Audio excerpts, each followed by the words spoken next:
TLT Jiren.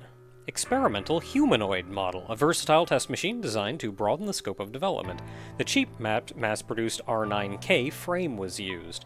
With the hybrid wave cannon system, the pilot can switch between two guns. The TLT was expected to be pivotal in a wide range of conditions, but few were made because of high costs. This is our very first transforming unit. It changes dependent on whether or not the force is attached to the ship, allowing you to use either the diffusion wave cannon or the shock wave cannon. A prototype for testing the new hybrid wave cannon system. Wave types can be switched depending on the fighter's shape. As the Shield Force, which is an altogether not terribly useful force, created to help the defense of humanoid units, regularly used by pilots with carpentry tendencies. Intended for defense, it has quickly turned to offensive purpose by pilots. Developers noted this tactical shift and later introduced the Beam Saber Force as a result. And then nothing terribly fancy in the bits and missiles, though I do not know if we have seen the four-way homing missile yet.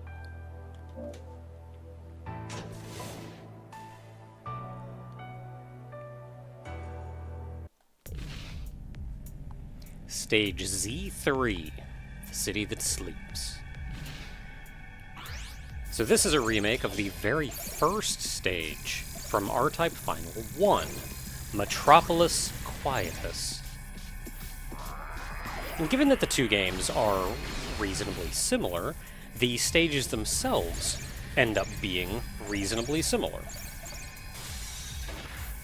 Unfortunately, I did come into this and realize that this force is hot garbage. Absolutely everything it does is very close range, and genuinely not that strong for having to get that close range to things. That is one reason why I chose this ship, though, is I figured this stage wouldn't be terribly difficult.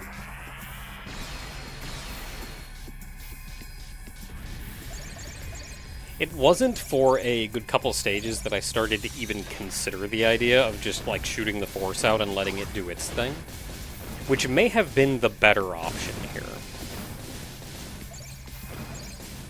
Typically, I've always been scared of doing that because I like to have the defense on the front.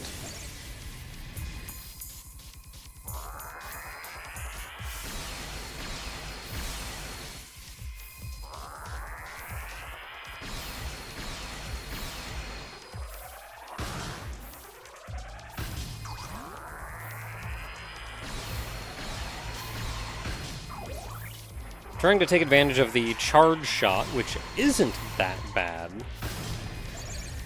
but still not enough to get through.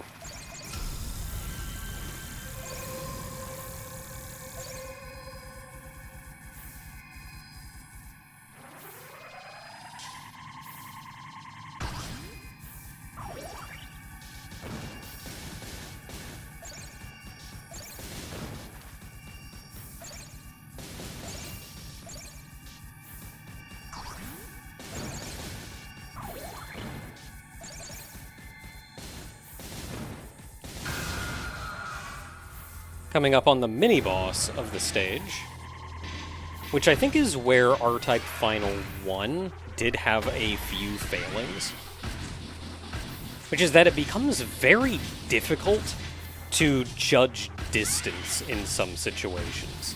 What part of this creature can hurt me? That part, apparently. Despite it looking like it's in the background, is it something that can hurt me or not?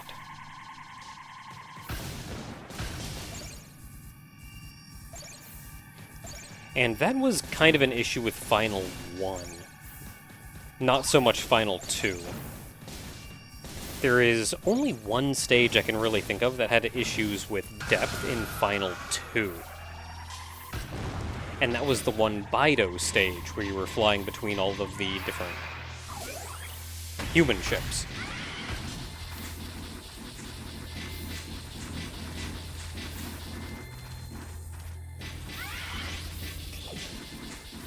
So instead of getting trapped on the left-hand side, here you do want to swap your force around to get back on the right-hand side of the creature. Unfortunately, this ship just does not have the firepower to kill this thing.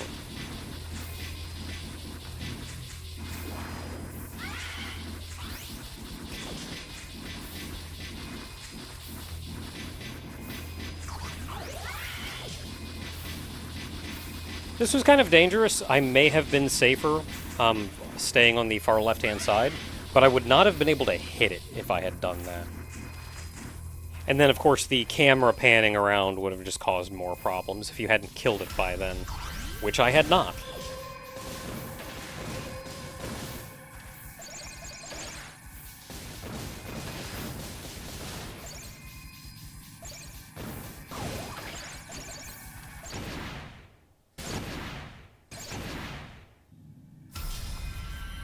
The final checkpoint for this stage is shockingly far from the end of the stage. And I believe this is actually the final checkpoint of the stage. So we've got our work cut out for us actually getting to the very end. And dealing with all of these enemies, if you had a better force, I feel like would not have been a danger at all.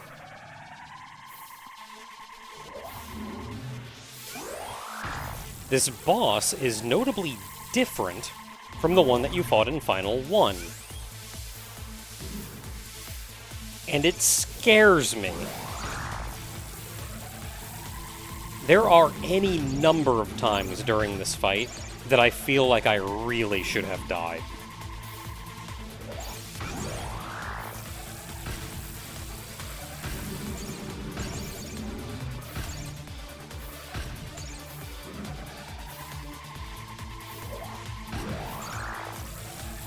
Your window to hurt it really is not very large. If you could get a good shot in while the laser is going out, if you had maybe a good red.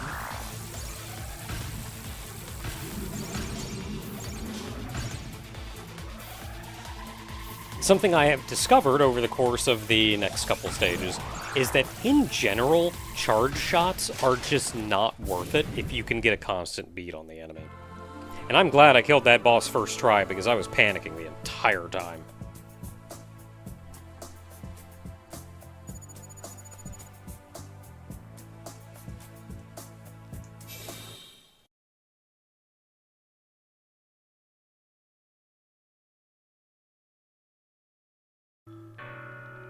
TP2, POW Armor, another fan favorite.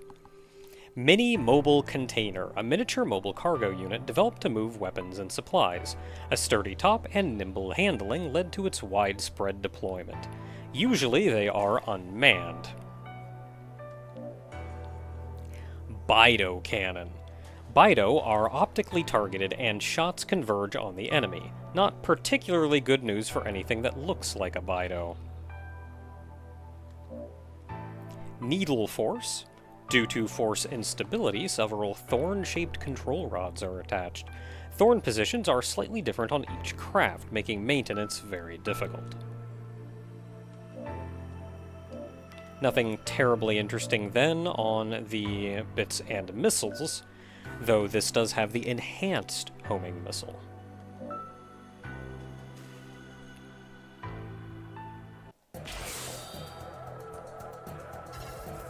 Stage Z4, Auxiliary Base.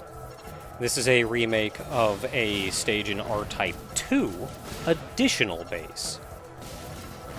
Which of course is known for all of the large machines coming about, making ground, making environmental obstacles for you, and then you having to dodge around or kill them before they block you in, and then others that will destroy them.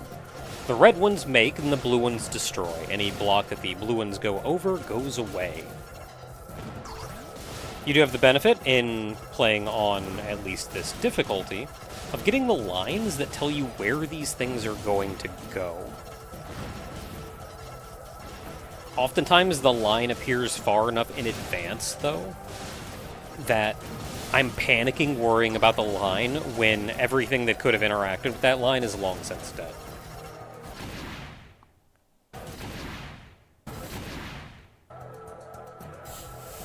This is also not a particularly easy stage.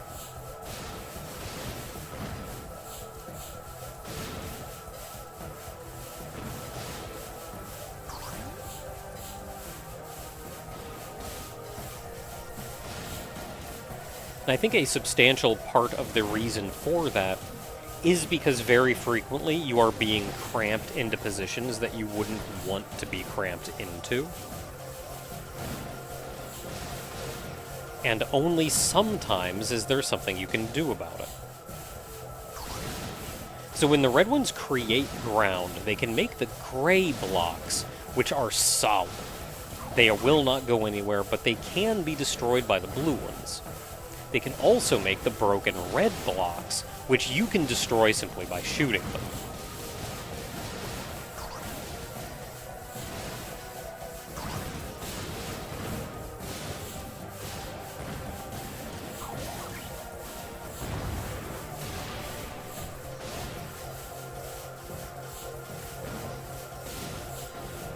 A lot of getting through this stage was me just trying my best to dodge. I can't offer a lot in the way of outright strategy, because it's mostly just killing things and keeping an eye out for bullets coming at you.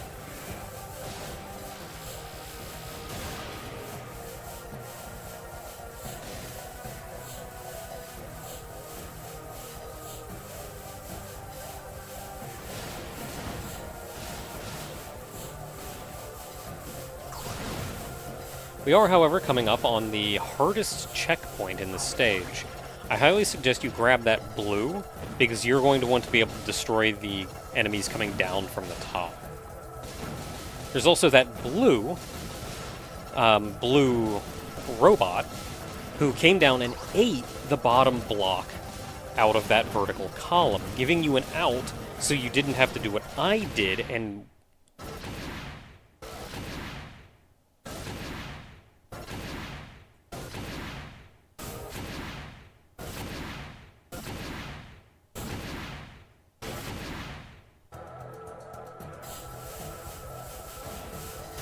go up into the mess of enemies.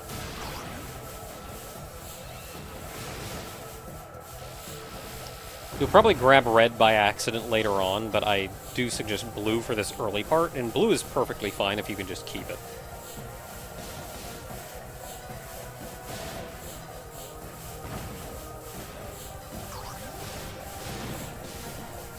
There's our blue, grab it and get to the bottom so your lasers can kill all of the enemies. And then just chill down here for a minute. You'll see this blue machine work its way around on the right, and it will eventually come down and eat this bottom block. You can kill it before it eats that block, and then you have to face the wave of enemies to get up. You can zip into the right here, and do be careful when doing that, because one of the red creatures can work its way down and hit you in the butt, when it doesn't quite look like it should be able to.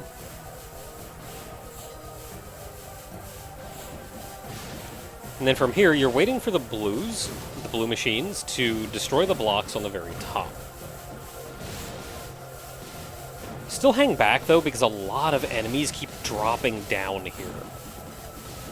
And here, I was attempting to destroy the upper path, but I think you're actually better off just getting out of the way, because there are so many of those guys that drop down behind you. If you have a force that can attack something above you or kind of behind you, that would be a really good position to do it, to kill those turrets. And that brings us to the boss.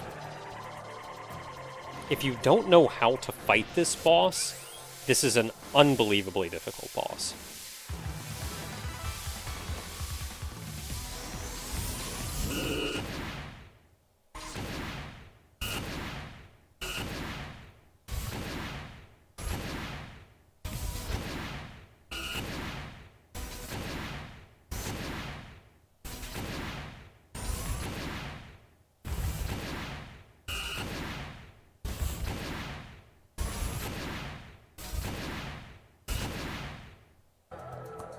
Despite the number of deaths, this wasn't really that bad, because the checkpoint is right before the boss, and I knew exactly what I was doing. So I didn't feel like it was just me pushing ahead, hoping to win by random chance. You can set your ship's speed to the lowest possible, so you can scoot right next to the enemy on the top. Like, get in there far enough that the spinny platform cannot hit you.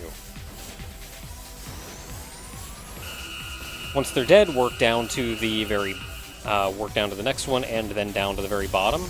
I would get down all the way on the floor, though, because the boss segments themselves can shoot out bullets, like that one that you saw go by, and if you're on the top, it'll still kill you.